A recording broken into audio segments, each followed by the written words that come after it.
Anda yakin produk yang Anda pakai sekarang itu adalah produk yang legal? Eits, tunggu dulu. Cek dulu di video ini ciri-ciri produk yang legal itu seperti apa. Jangan skip sampai video ini selesai.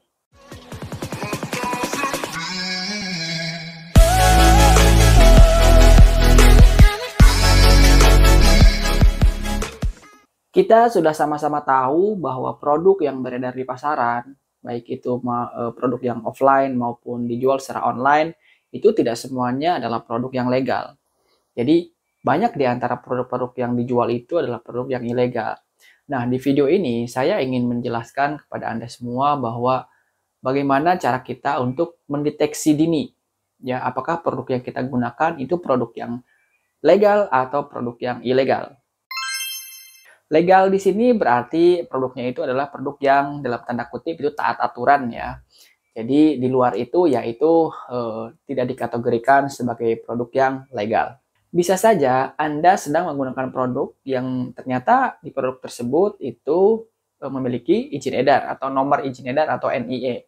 Tapi apakah betul semua produk yang memiliki NIE atau nomor izin edar dari BPOM itu adalah produk yang legal?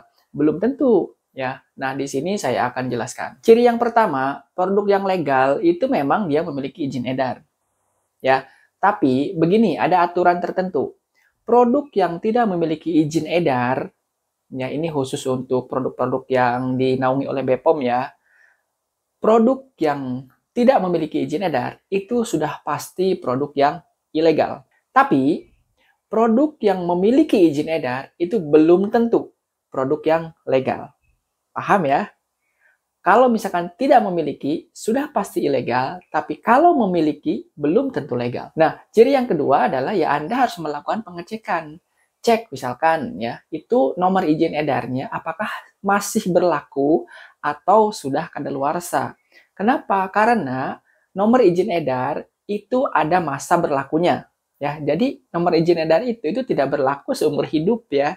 Jadi itu ada masa berlakunya. Kalau kosmetik misalkan 3 tahun. Nah, itu bisa dicek.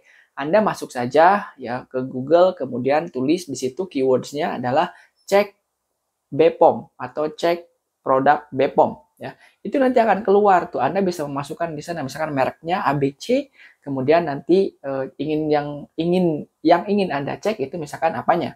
Ya, nomor izin edarnya dan lain sebagainya, nanti informasinya akan keluar semua. Kalau misalkan sudah berlaku, masih berlaku, ya berarti nomor izin edar yang ada di produk Anda yang Anda gunakan itu adalah produk yang legal, ya, secara izin edar. Tapi apakah betul memang produk itu legal? Masih belum tentu juga gitu kan. Sekalipun nomor izin edarnya itu nomor izin edar yang masih berlaku. Nah, yang ketiganya adalah Anda harus melakukan pengecekan, cek tanggal kadaluarsa produknya. Kalau misalkan ternyata produk Anda itu sudah expired, sudah kadaluarsa, ya, dan itu masih tetap diperjualbelikan di pasaran, di market, itu produk yang sudah ilegal. Meskipun ada nomor izin edarnya, ya kan, dan itu nomor izin edarnya berlaku, tapi kalau produknya adalah produk yang kadaluarsa, ya, itu dikategorikan sebagai produk yang ilegal. Ya, makanya Anda harus berhati-hati. Di sini saya akan ngasih beberapa guidelines, panduan-panduan supaya Anda tidak tertipu ya. Supaya Anda tidak tertipu. Nah, yang keempat, yang terakhir adalah cek lokasi atau tempat produksinya. Apakah tempat produksinya atau pabriknya itu memiliki sertifikasi resmi dari Badan POM atau tidak. Kalau misalkan memang memiliki sertifikasi resmi, ya, jadi kalau misalkan kosmetik, itu ada sertifikat CPKB, cara pembuatan kosmetik yang baik. Kalau misalkan obat tradisional, ada yang dinamakan dengan CPOTB, cara pembuatan obat tradisional yang baik. Nah, itu dicek. Anda sebagai konsumen, sebagai brand owner yang mau melakukan maklun, itu boleh mengecek ke perusahaan tempat Anda maklun. Ya, status produksinya kayak gimana, status izin-izinnya kayak gimana, itu boleh silakan dilakukan pengecekan.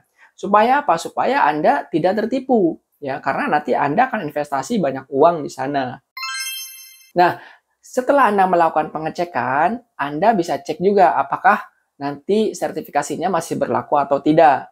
Biasanya kalau sertifikasi produksi itu selama 5 tahun dan itu bisa diperpanjang setiap 5 tahun ya. Sebelum masa kadaluarsanya habis itu semua produsen bisa melakukan perpanjangan sertifikat produksi. Nah, kalau misalkan semuanya itu sudah dicek dari 1 sampai 4 sudah comply semua, nggak ada masalah, nggak ada isu, ya, apakah itu produknya itu bisa dikatakan sebagai produk yang legal? Betul. Secara aturan itu sudah dikategorikan sebagai produk yang legal. Tapi ada kasus nih, kasusnya unik. Bagaimana kalau ternyata apa yang dicantumkan komposisi yang dicantumkan di label atau kemasan itu tidak sesuai dengan uji laboratoriumnya. Ini lagi hot banget informasi dan beritanya. Banyak produk-produk kosmetik itu yang mereka mencantumkan tidak sesuai dengan apa yang secara uji ilmiah atau uji laboratorium. Misalkan ya, produk yang mereka buat itu mengandung retinol misalkan ya. Retinolnya itu dicantumkan itu sebesar 12% misalkan ya, atau 15%.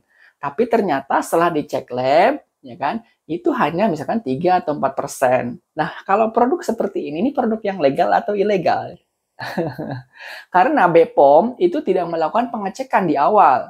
Ya, jadi yang dilakukan oleh BPOM ketika produsen melakukan pendaftaran produk, itu mereka hanya melakukan pengecekan administratif saja, ya, tidak melakukan pengecekan ini bahannya sesuai atau tidak, komposisinya berapa persen sesuai atau tidak, ya, tidak demikian. Jadi yang dilakukan BPOM hanya administrasi saja, dan itu bisa diakal-akalin oleh produsen, ya kan, diakal-akalin oleh produsen dan brand owner. Mereka bilang persentasenya segini, tapi kenyataannya tidak demikian. Nah, kalau secara aturan, ya itu nggak boleh, gitu kan? Itu memanipulasi, ya, memanipulasi publik supaya produknya itu terkesan mewah, ya kan? Mengandung sekian persen kandungan bahan aktif, tapi ternyata yang nyatanya tidak demikian. Nah, ini manipulasi, ini pembohongan, ini tidak boleh dilakukan. Jangan begitu ya, Dek ya. Ini ilegal ya. Yang dilakukannya itu ilegal dan bisa ini mengarah kepada pidana. Ini tidak boleh sama sekali dilakukan. Itu membohongi konsumen dan konsumen itu dilindungi loh, ada undang-undang perlindungan konsumen. Anda harus hati-hati sebagai produsen, sebagai brand owner, itu tidak boleh memanipulasi data. Ya, kenapa? Kasihan konsumennya. Jangan lupa subscribe.